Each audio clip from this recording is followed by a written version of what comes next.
This is Pulse of Africa, the face and voice of Africa. The story of resurgent and burgeoning Africa is here, only on the Pulse of Africa channel.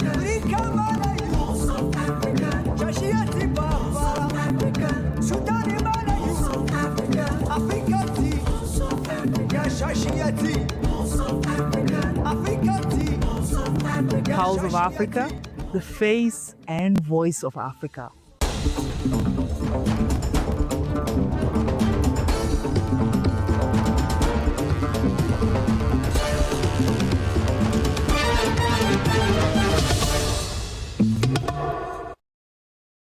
Hello and welcome. You are watching Pulse of Africa News, live from Addis Ababa, the diplomatic hub of Africa.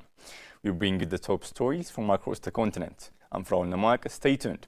Let's start with the Nelson Mandela Memorial Museum inaugurated in Addis Ababa. The inauguration of the Nelson Mandela Memorial Museum in Addis Ababa marks a heartfelt tribute to the life and enduring legacy of Nelson Mandela, a global symbol of freedom, justice, and human dignity. Ethiopia's steadfast commitment to Africa's causes has echoed across generations, and honoring Mandela's legacy reaffirms its historic leadership in the pursuit of equality and liberation on the continent. The museum not only commemorates Mandela's courage, fight against apartheid, but also highlights Ethiopia's meaningful role in supporting liberation struggles across Africa. It was here that Mandela sought solidarity and received political orientation and military training as part of the broader movement led by the African National Congress, following intensified repression under apartheid. His time in Ethiopia strengthened the armed struggle against Russian oppression and deepened continental unity against colonial domination. Speaking at the ceremony, Ethiopia's Federal Police Commissioner, General Demelash ገብረ-Mikaኤል, emphasized that the memorial stands at the very site where Mandela once trained, symbolizing an enduring bond between the two nations. We gather here to honor Nelson Mandela, fighters of freedom for oppressed black people around the world on this historic day.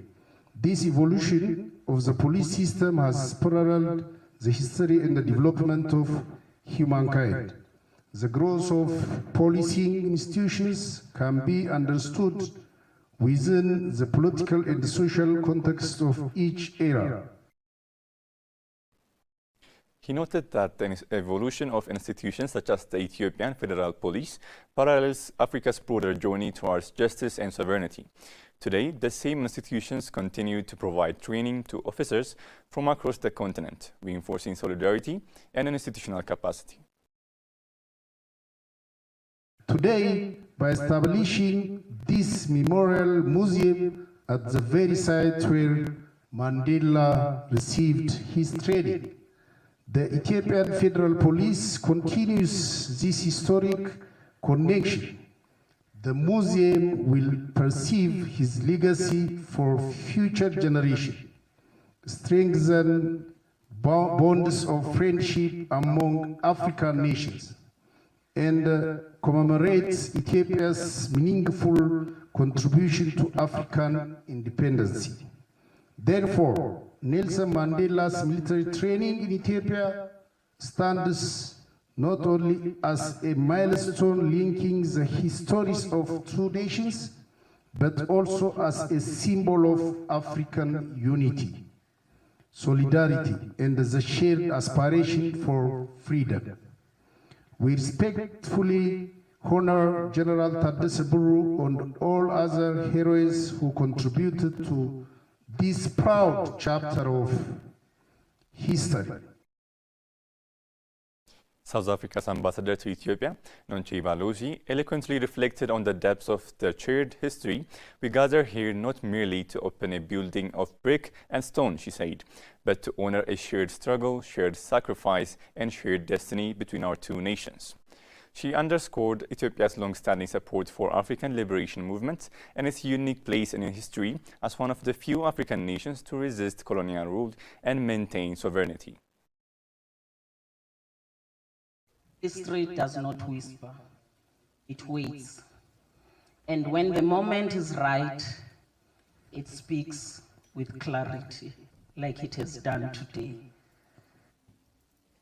Today, on the Ethiopian soil, history speaks. It speaks of courage forged in exile. It speaks of solidarity without hesitation. It speaks of a friendship between nations that was not born of convenience, but of conviction. We gather here today to inaugurate the Nelson Mandela Museum in Colfe, not merely as a building of brick and stone, but as a monument to shared struggle, to shared sacrifice, and shared destiny between the Federal Democratic Republic of Ethiopia and the Republic of South Africa. The museum serves as a powerful reminder of Africa's collective resilience and the unbreakable bond forged in the fight for freedom. Mandela's training in Ethiopia stands not only as a historic milestone linking two proud nations, but also as a lasting symbol of African unity, solidarity, and the shared aspiration for justice and self-determination.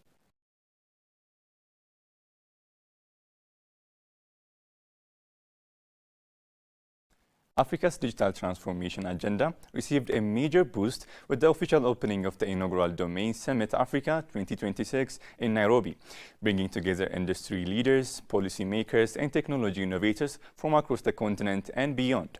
The two-day summit, recognized as the largest business-to-business domain industry conference in Africa, has convened domain name service providers, registrars, domain investors, IT entrepreneurs, and digital industry leaders to accelerate digital growth and investment in ICT. The summit underscores the critical role of a vibrant domain ecosystem in enhancing cybersecurity, driving innovation, creating jobs, and strategically positioning Africa within the global digital economy. Speaking at the opening of the summit, Paul Karayuki Ngunu, chairman of the KNIC, emphasized that strengthening Africa's domain name industry is essential to building trust, resilience, and competitiveness in the continent's digital infrastructure. What do you expect in the summit? To every delegate from Africa and out there, you belong here. Because Africa's online future must be shaped by Africans. To academians and students, you belong here because the next decade of African digital economy will build as much in classroom and laboratories will build in boardrooms. Cabinet Secretary for the Ministry of Information, Communication and the Digital Economy, William Kagbo Gitau, highlighted the importance of sovereign and reliable digital systems. He noted that resilient digital infrastructure is instrumental in safeguarding Africa's technological landscape amidst rapid global technological shifts, including the rise of artificial intelligence and emerging digital innovations.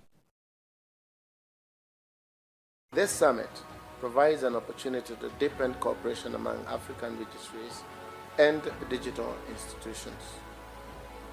As our economies become more interconnected, coordination on security standards, knowledge exchange, and institutional capacity building becomes increasingly important. Engagements in global internet governance process also benefits from coherent and practical African perspectives. Africa must move beyond being primarily a consumer of digital infrastructure and governance frameworks designed elsewhere. We have the capacity and the leadership to contribute meaningfully to shaping the global digital order.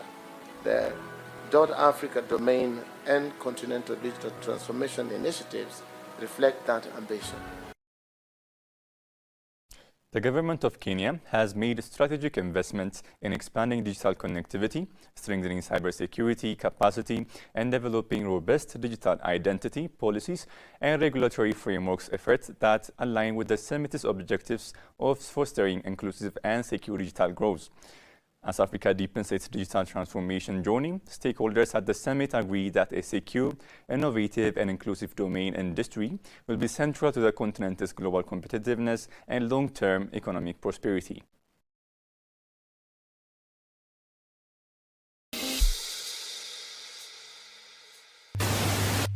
If you don't tell your story, it will be told by others. They'll talk of hunger, they'll talk of war, they'll talk of conflict, but they'll not say the things that are happening in Africa that are positive.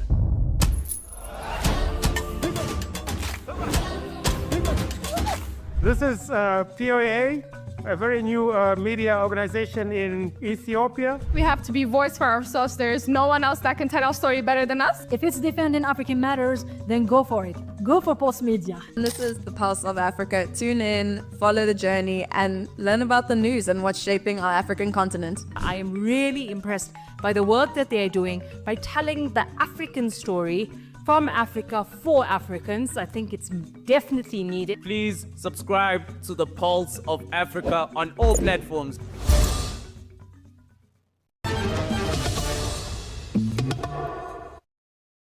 Momentum is building across South Africa to accelerate the transition to clean power as the Southern African Development Community Sustainable Energy Week officially opened Monday in Victoria Falls, with renewed calls for stronger public-private partnership to drive renewable energy expansion and energy efficiency. Running through Friday under the theme, Driving Regional Economic Growth Through Clean Energy and Energy Efficiency, the high-level gathering has drawn energy sector stakeholders from across the region. The forum aims to deepen regional cooperation and unlock investment to address persistent energy shortages and infrastructure gaps. Speaking at the opening of the event, July Moyo, Zimbabwe's Minister of Energy and Power Development, underscored the urgency of coordinated regional action to scale up renewable energy deployment. We need to strengthen our regulatory systems by synchronizing laws, tariffs, and the application of systems, Moyo said, emphasizing that harmonized policies are essential to attract investment and ensure cross-border energy trade. We are grappling with the issue of renewable energy expansion in terms of our countries. We strongly believe in regional integration and the role that both the public and the private sector play in all of it. The region continues to grapple with limited generation capacity, aging infrastructure, and growing electricity demands, challenges that have intensified the need for diversified and sustainable energy sources. Moyo stressed that both the public and private sectors must play complementary roles in mobilizing capital, deploying technology, and improving efficiency. This is our blueprint in the energy sector, which will help us achieve the national vision in the case of Zimbabwe in terms of Vision 2030, and is captured in our NDS2, which was launched last year by our president.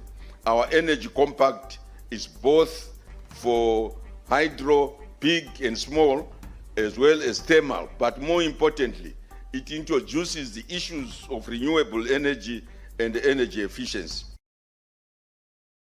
Energy cooperation remains central to SADC's regional integration agenda, with member states pursuing cross-border power projects, renewable energy investments, and policy harmonization to ensure sustainable and inclusive economic growth.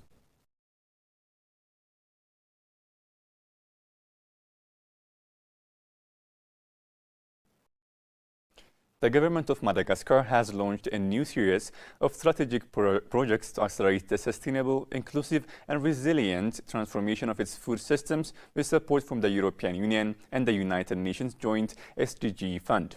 Led by the Ministry of Agriculture and Livestock, the initiative forms part of the National Roadmap for Food System Transformation. It aims to strengthen food and nutrition security, enhance climate change adaptation, promote decent job creation, and mobilize greater public and private investment. The acceleration phase builds on ongoing flagship initiatives funded by the EU, including the STO-STAR project and regional food systems programs. It also integrates the Catalyst program for climate-smart, nutrition-sensitive, and job-creating agriculture in the Anosi region, financed by the Joint SDG Fund and supported by the UN Food System Coordination Hub. Speaking at the ceremony, Chief of Staff of the Ministry of Agriculture and Livestock, Ramananso Mihar Tiana, described food systems transformation as a national priority essential for strengthening producer resilience, improving nutrition, and creating sustainable economic opportunities. EU Ambassador to Madagascar, Ronald Kobian, reaffirmed the EU's commitment to backing long-term innovative solutions aligned with national and regional priorities.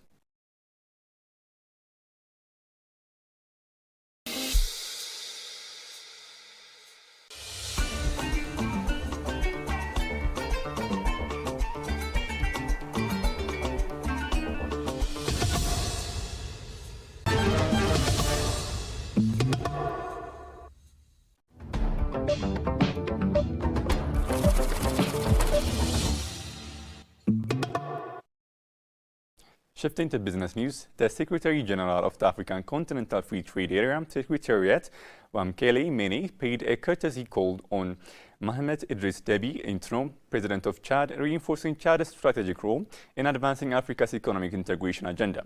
During the high-level meeting, Mene briefed President Deby Intno on the objective of his visit of N'Djamena and presented an update on the implementation progress of the African Continental Free Trade Area. He emphasized ongoing efforts to accelerate operationalization of the agreement and deepen member states' participation in intra-African trade. The visit, his second to Chad, focused on engaging key national stakeholders, including the AfCFTA National Implementation Committee, private sector leaders, women entrepreneurs, and emerging young business leaders. Discussions centered on unlocking opportunities under the AfCFTA frameworks and strengthening national preparedness to compete effectively within the continental market. A major highlight of the mission was a forum jointly organized by the AfCFTA Secretariat and the Ministry of Trade and Industry aimed at enhancing awareness, boosting readiness, and promoting active participation in continental trade initiatives.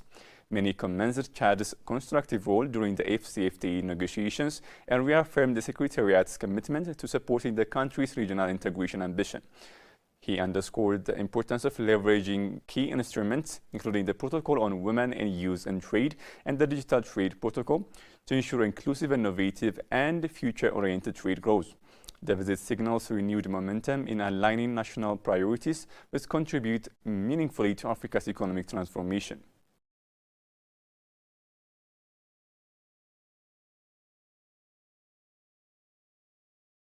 The Arabian Gulf Oil Company has announced a resumption of crude oil production at the Sinawi oil field in western Libya and Aloud region, following a suspension of more than 3 years and 7 months.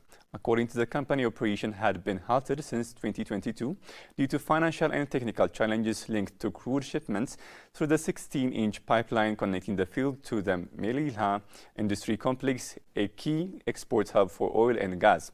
Production resumed after maintenance and restoration works by AGOCO's technical and engineering team, focusing on resolving bottleneck along the export line. Pumping to Melilla has started gradually in line with safety and operational standards. The restart aligns with the National Oil Corporation strategy to boost and stabilize output by reactivating idle fields and strengthening operational capacity. AGOCO said the move will help support state revenues and reinforce the oil sector's role in the national economy. Officially inaugurated in October 2020, the Sinawi field is a key component of Western Libya's energy infrastructure. Its return added to national output, which has recently targeted production levels of around 1.3 to 1.4 million barrels per day.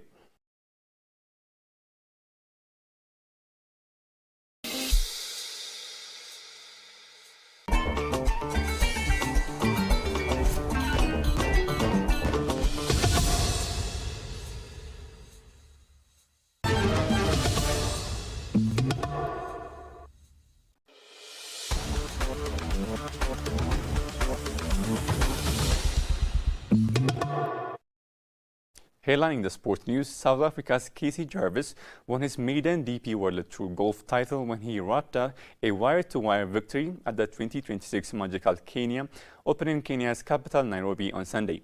The 22-year-old, who had shared the lead after each of the first 3 rounds, held off playing partner Davis Bryant in final round twice interrupted by stormy conditions.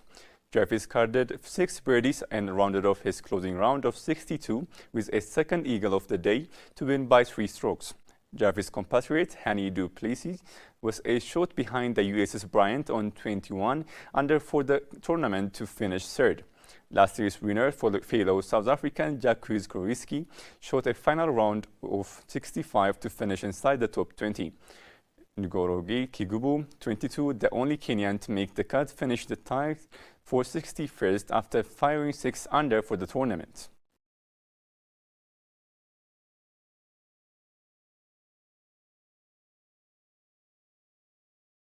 Now let's check the current weather forecast across Africa.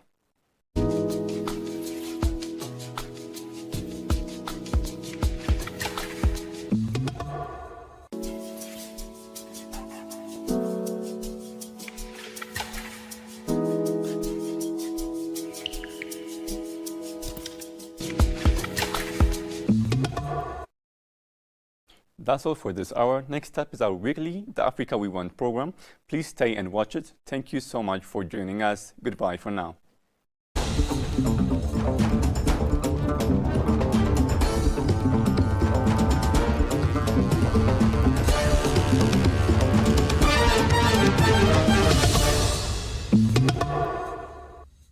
Can you paint the picture of the Battle of Adwa for our mass audience, like why and how the Battle of Adwa was fought? The Italians have mobilized about 15,000 troops, as well as about 6,000 mercenaries, known colloquially as askari. How Ethiopians were able to defeat Italy, well prepared, well organized. And in fact, the Italians are counting on this rivalry among regional rulers to tear apart the Ethiopian initiative. How do you investigate the contribution of Ethiopian leadership, the then leadership of Ethiopia, such as King Menelik and his wife Empress Taitu, in winning the battle? One of the great challenges of any army is how you keep an army fed, how you keep its spirits high. I mean, morale is important for a successful army.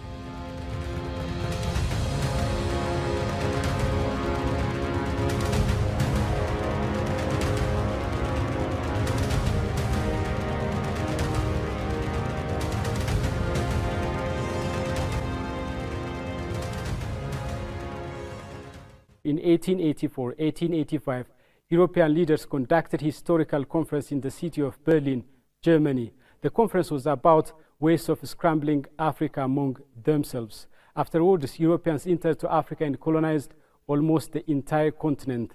In that tough time of colonization, there was one country that successfully defended its sovereignty and independence from foreign aggressors from European colonization. That country was Ethiopia. On the 1st of March, 1896, Ethiopians defeated Italian aggressors, colonizers, at the Battle of Adwa. Ethiopia's resounding victory over Italy ignited anti-colonial struggle across Africa. Hello and very warm welcome. My guest for today is Professor Raymond Jonas. Professor Raymond Jonas is Professor of History at the University of Washington in United States of America. Professor Raymond Jonas is the author of the book, The Battle of Adwa, African Victory in the Age of Empire. Professor Raymond Jonas is in Seattle, United States. We are reaching Professor Raymond via Zoom. Hello, Professor, can you hear us? Yes, I can. Thank you. Thank you very much, Professor. It's an honor and privilege to have you in our show. But first, can you paint the picture of the Battle of Adwa for our mass audience, like why and how the Battle of Adwa was fought, and what were the consequences, the outcomes of the Battle of Adwa? Yes. So the Battle of Adwa was fought as part of a struggle over northeastern Africa. The fighting that breaks out in 1896, in fact, has a long history, which I'm sure your listeners and viewers can acquaint themselves with. But what matters in terms of the Battle of Adwa is that this is a decisive conflict between Ethiopian forces and Italian forces. Italians had pushed as far south as Lake Ashenge, and this was an intolerable situation from the Ethiopian point of view. Menelik and Taitu organized their forces, and the key to their strategy is to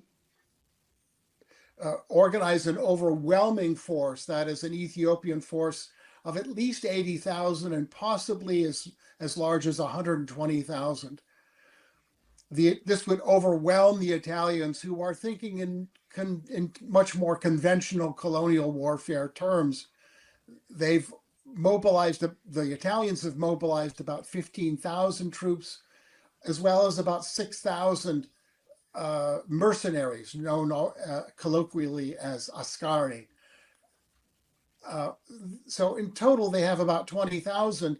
And what Emperor Menelik has done is to organize an audience or an army of overwhelming size.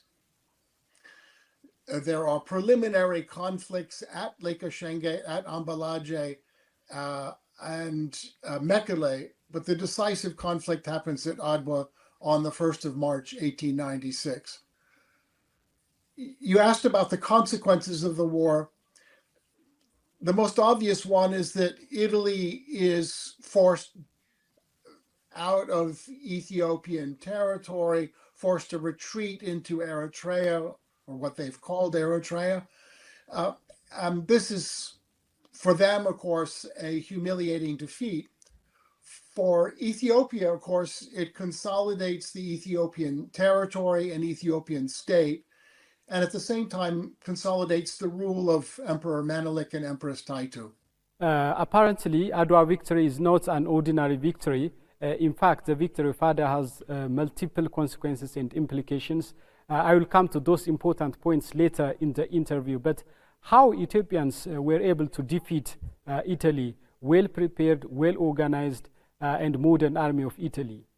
So the secret to Ethiopian victory was the fact that they could put an army in the field that was simply overwhelming. And this required drawing upon the resources of rivals, some of a number of Ethiopian leaders, some of whom are rivals to Menelik himself.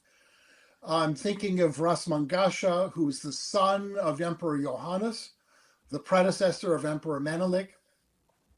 He sees himself as the rightful heir to the throne and deeply resents the role that Menelik has assumed for himself. Tekle Haymanot of Gojam also is a collaborator, but also a potential rival for power.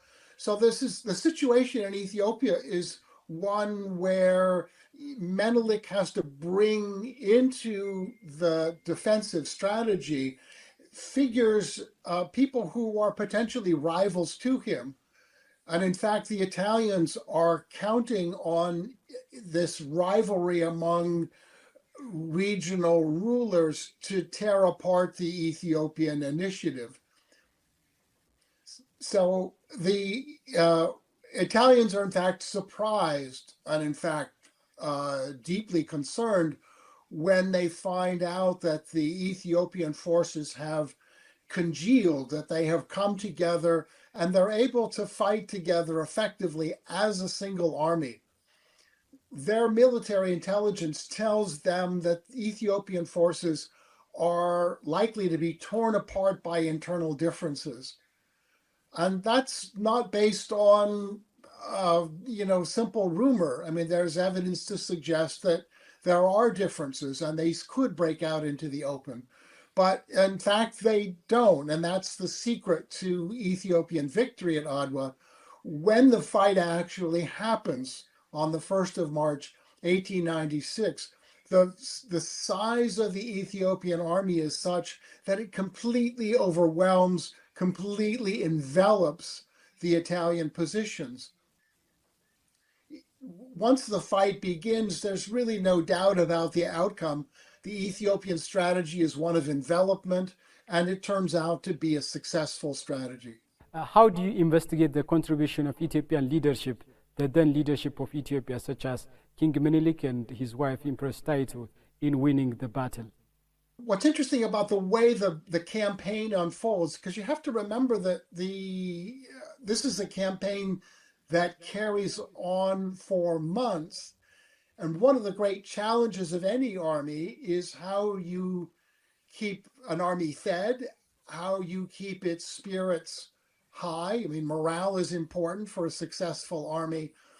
And so part of the wonder, if you like, of the Adwa campaign is that Emperor Menelik and Empress Taitu are able to keep this army together, keep morale relatively high, keep the army fed over hundreds of miles from where the campaign begins when they leave Addis Ababa, all the way up to this decisive encounter at Adwa.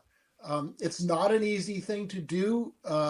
This is a part of what you could call a logistical challenge, but it's part of their success has to do with the fact that they're joined by armies along the way. At Ambalaje, for example, at Mekele, the size of the Ethiopian forces grow as they're joined by forces from other parts of the country. And it's this very skillful campaign ultimately that assures the success of the campaign. In your book titled The Battle of Adwa, African Victory in the Age of Empire, you depicted the notion that the victory of Adwa is the victory of Africa. How do you come to say that? So, yes, I mean, it is a victory for Africa because what it shows is that Africa can be free. I mean, that's the ultimate lesson of the Battle of Adwa. Up until 1896 and the 1st of March and this decisive combat, there's a strong presumption on the part of Europeans, and you mentioned the Congress of Berlin, there's a strong presumption on the part of Europeans that Africa ultimately will be dominated by European imperial powers. And what the Battle of Adwa shows is that that future is not inevitable. That's the future that's projected for Africa, but it's not an inevitable future. And what the Battle of Adwa does is to, in effect, to put a stop to this particular ambition and this particular vision of the future. And it simply says, you know, this isn't a necessary future. There are other futures that we can imagine, including a future where Africa is free. Ethiopia gained that magnificent, resounding victory over Italy by the time the whole Africa were under the colony of Europe. So how Adwa victory ignited anti-colonial struggle across Africa and across Black people around the world? I think the significance of the Adwa victory is that it holds out the possibility of a different future. The symbolic force of Adwa is there all the time. And that's one of the reasons why in the African diaspora, the colors of the African flag, for example, are an important part of a kind of Pan-African patriotism. That it's the symbolic importance of Ethiopia ultimately that matters for people in the Caribbean, for people in sub-Saharan Africa, for people in the United States of African heritage. They can look to Ethiopia as this example of what African can be in terms of freedom and sovereignty. As you eloquently explained, Ethiopia gained that decisive, crucial victory over Italy through unity. So how do you recommend, how do you advise Ethiopians in terms of challenging, struggling the present and future challenges through unity and collaboration among themselves? Well, I think part of the story of Adwa is that Ethiopians, despite profound differences, are able to come together. And in a sense, it's an old story about how people who don't necessarily always agree are forced to come together and work together because of an external threat. It's the challenge of Italy to Ethiopia, ultimately, that causes people to set aside some very real and profound differences for the sake of a common good. That's the story in effect of, it's a very, in a sense, a common story that people have to set aside differences in order to prevail in a common project. And it is very clearly an example that we can take from the story of the Battle of Adwa. Professor Raymond Jonas, Professor of History at the University of Washington in the United States of America, I thank you very much for taking time to conduct this interview, and I hope I will see you in another show. I thank you very much, Professor. Bye. It's been my pleasure. Thank you very much. Well, that was my interesting interview with Professor Raymond Jonas, Professor of History at the University of Washington in USA. Professor Raymond Jonas is also author of the book, The Battle of Adwa, African Victory in the Age of Empire. I hope you enjoyed the interview as much as I did. Many thanks for watching, and bye for now.